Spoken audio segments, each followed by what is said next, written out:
President Kennedy's smartest advisors, approved a plan that failed within 3 days, not because they were stupid, because they were too comfortable disagreeing out loud. This is one of the clearest groupthink failures in modern history. The 1961 Bay of Pigs invasion. A CIA-backed attempt to overthrow Fidel Castro's government using a small army of Cuban exiles trained and armed by the United States. The operation fell apart almost immediately. Within 3 days, it had collapsed completely, and the fallout followed Kennedy for the rest of his presidency. Psychologist Irving Janis studied the decision afterward, meeting by meeting, trying to figure out how a room full of exceptional people produced such a bad outcome. He needed a name for what he found. He called it groupthink. Groupthink happens inside a group that values harmony over honest debate. It is not about intelligence, and that's the uncomfortable part of this story. Kennedy's team was full of brilliant people, Harvard economists, CIA veterans, some of the sharpest strategic minds in the country at the time. That's what makes this case so unsettling. Being smart does not protect a group from groupthink.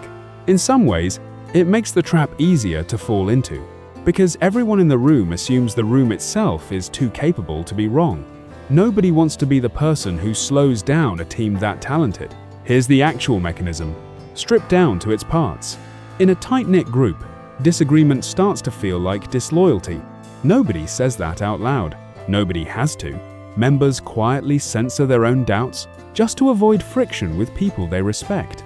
And here's the part that makes it dangerous. Instead of just awkward, silence gets misread as agreement.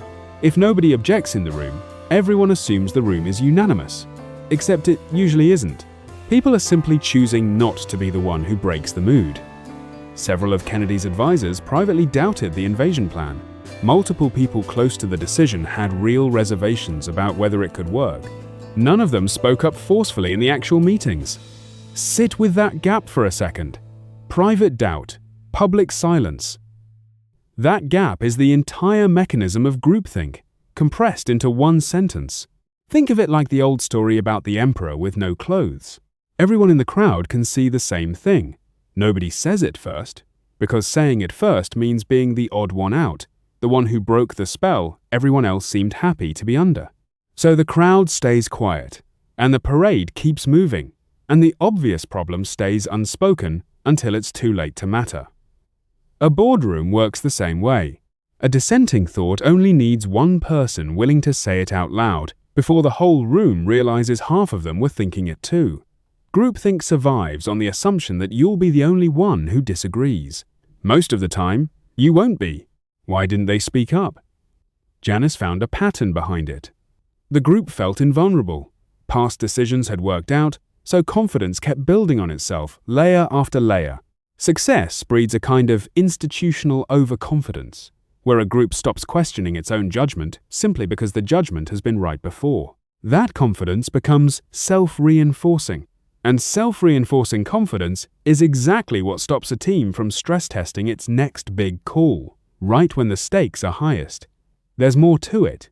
The group also dismissed warning signs coming from lower-level analysts, people closer to the ground and closer to the actual raw intelligence. Those analysts raised flags. The flags got waved away. Rank mattered more than accuracy in that room. A junior analyst's warning carried less social weight than the general mood of confidence at the top, even in cases where the analyst turned out to be exactly right. Janis eventually catalogued 8 distinct symptoms of groupthink, built from this case and others like it. 2 of them are worth sitting with, because together they explain almost everything that happened before the invasion launched.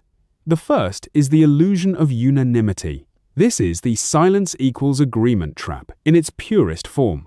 Nobody in the room disagrees out loud, so everyone assumes consensus already exists, when in reality several people are individually holding back the exact same doubt, each one unaware that the person sitting next to them is thinking the identical thought. The second is the self-appointed mind guard. This is someone inside the group who takes it upon themselves to protect the group's confidence by shielding the leader from information that might disrupt the momentum everyone has built.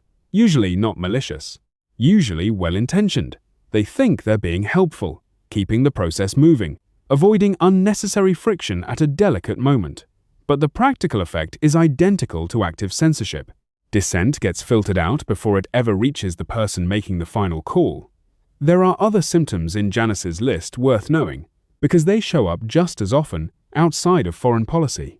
One is the illusion of morality, where the group assumes its own plan is inherently good simply because good people are the ones proposing it, which quietly shuts down any need to question the plan on the merits. Another is direct pressure on dissenters, where anyone who does raise doubt gets subtly nudged back into line, not through hostility, but through a kind of gentle social correction, a raised eyebrow, a quick redirect back to the agenda. And there's collective rationalization, where the group actively talks itself out of taking warning signs seriously, building explanations for why this time is different, why the risk that sank a similar plan before doesn't apply here. Stack all of these on top of the illusion of unanimity and the mind guards, and you get a group that isn't lying to anyone. It's lying to itself, collectively, one small accommodation at a time. With those dynamics quietly running underneath the surface, the invasion plan proceeded almost unchanged, despite the private doubts, despite the analyst warnings, despite everything sitting there, unspoken, in every meeting leading up to the launch. It went ahead anyway, and it collapsed within 3 days, becoming one of the most cited foreign policy embarrassments of the 20th century, studied in classrooms for exactly the reasons Janis laid out. But here's the part that actually matters for how you run a team, and it's the part most retellings of this story leave out entirely. Kennedy didn't just absorb the failure and move on quietly. He restructured his entire decision-making process afterward, methodically, not emotionally. He looked at what had gone wrong, mechanically, piece by piece, and he made one specific structural change. He deliberately assigned a devil's advocate role for future high-stakes decisions. One person, explicitly tasked with arguing against whatever plan sat on the table, regardless of their own personal opinion on it. Not a vague suggestion to speak up if you disagree. An actual assigned job, with a name and an expectation attached to it. That single structural change reportedly improved the quality of decisions made during the Cuban Missile Crisis just a year later. Same president, same kind of small, high-pressure advisory group, under arguably even greater stakes. Radically different outcome. The variable that changed wasn't the intelligence of the people sitting in the room. It was the structure they used to process disagreement before a decision got locked in. And this is exactly where it stops being a history lesson and starts being a management problem, because the same pattern shows up constantly inside modern teams. Not in national security briefings, in quarterly planning meetings, in product roadmap reviews, in leadership offsites where everyone nods along and nobody wants to be the one who breaks the good mood in the room. Picture a launch review. The team has worked together for 2 years. They trust each other, they finish each other's sentences, they've shipped good work before, and everyone in the room genuinely likes the plan on the table. Someone has a nagging concern about the timeline, or the market fit, or a technical dependency that hasn't been tested yet. They watch the rest of the room nodding, and they quietly decide their concern probably isn't worth the friction. Multiply that by 4 or 5 people in the same meeting, each independently deciding the same thing, and you have a room that looks unanimous and isn't. That's not a hypothetical. That's the exact mechanism from 1961, running on a Tuesday afternoon in a conference room instead of a national security briefing. It gets worse the higher the stakes climb, because higher stakes usually mean tighter, smaller decision-making groups, and smaller groups amplify social pressure instead of diluting it. 100-person all-hands can absorb one dissenting voice without much friction. A 5-person leadership huddle cannot. The fewer people in the room, the louder silence gets, and the more a single unspoken doubt can quietly steer the entire outcome. Here's the counterintuitive part, and it's worth sitting with for a second. Strong team cohesion, the exact thing most managers spend years trying to build on purpose, can quietly turn into an information filter. The tighter the trust inside a team, the more comfortable people get staying quiet, because raising a red flag starts to feel like an attack on the group itself, rather than a normal part of doing the actual work. People stop flagging problems, not because they don't see them, but because the team feels too aligned, too good, too cohesive to possibly be wrong. Confidence in the team, as a group, quietly replaces scrutiny of the actual plan sitting in front of them. And here's the original point worth sitting with. The part most management advice gets backwards. Most leadership guidance tells you to build trust and alignment as if those things are unambiguously good, full stop, no downside attached.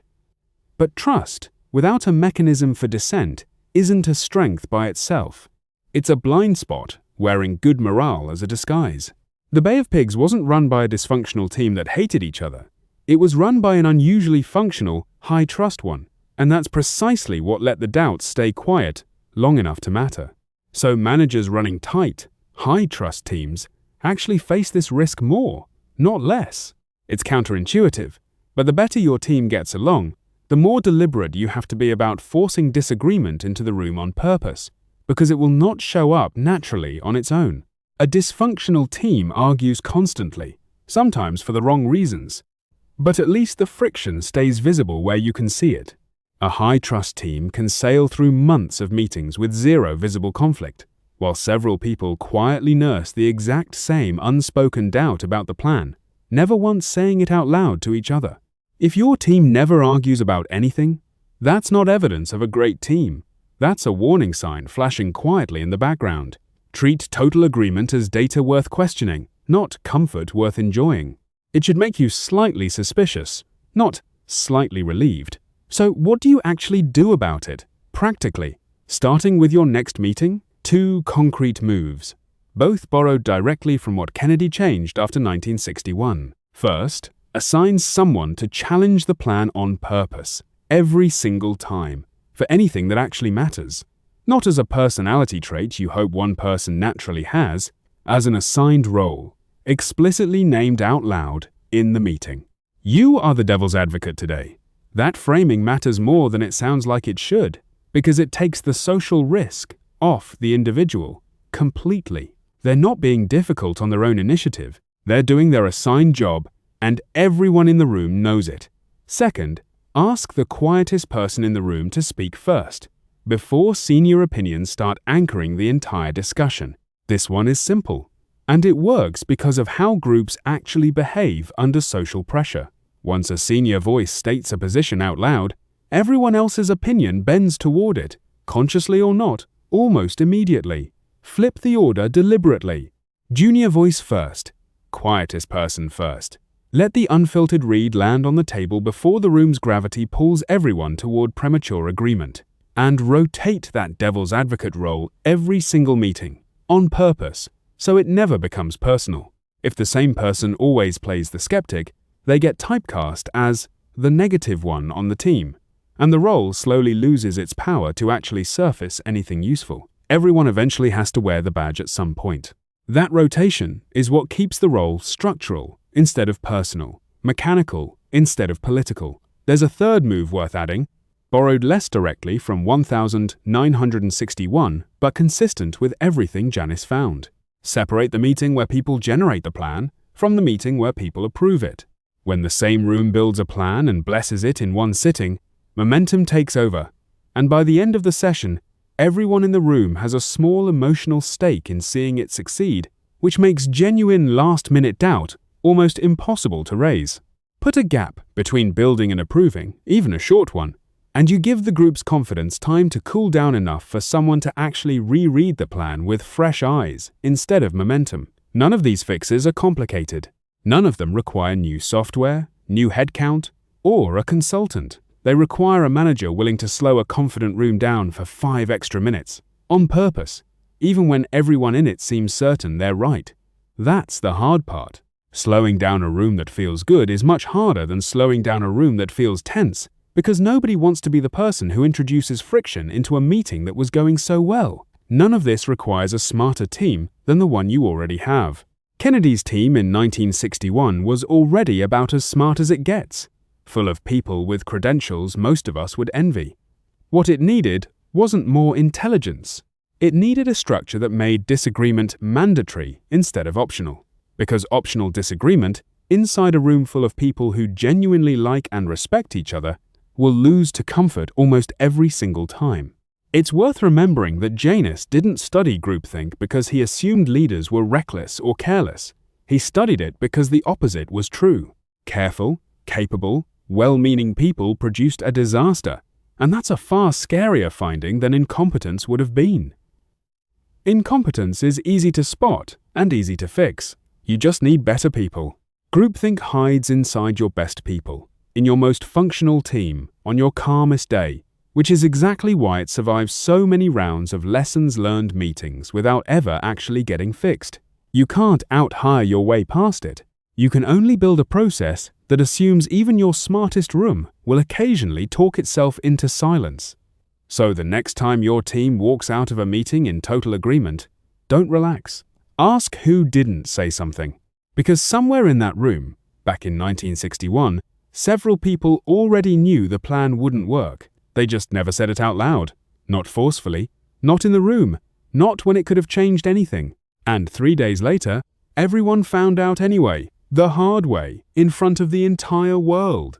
If you want more breakdowns like this, the kind that turn a historical disaster into something you can actually use in your next meeting, hit subscribe now. A new case study drops in about a week.